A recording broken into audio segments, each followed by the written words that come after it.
শাহিন, তুমি এখানে বসে কি করছো? আপনার অপেক্ষাতেই বসে আছি। এইগুলো নিন। এসব কি হবে?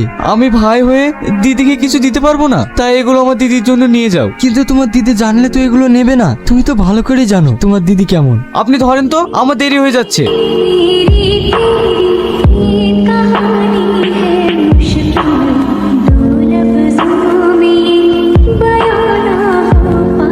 তুই না, কি হয়েছে তোমার? বুঝতে পারছি না, হঠাৎ শরীরটা খারাপ করছে। তাড়াতাড়ি রেডি হয়ে নাও, এক্ষুনি ডাক্তারের কাছে যাবো। ঠিক আছে। তাড়াতাড়ি বেড়াও তো।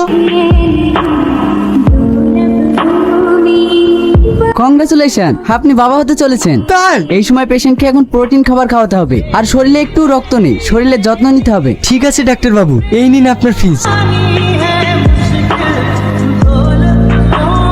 এসব আবার আনার কি দরকার ছিল? আর তুমি টাকা কোথায় পেলে? তোমাকে ওসব ভাবতে হবে না। ডাক্তারে কি বললো? তোমাকে এখন প্রোটিন খাবার খেতে হবে না।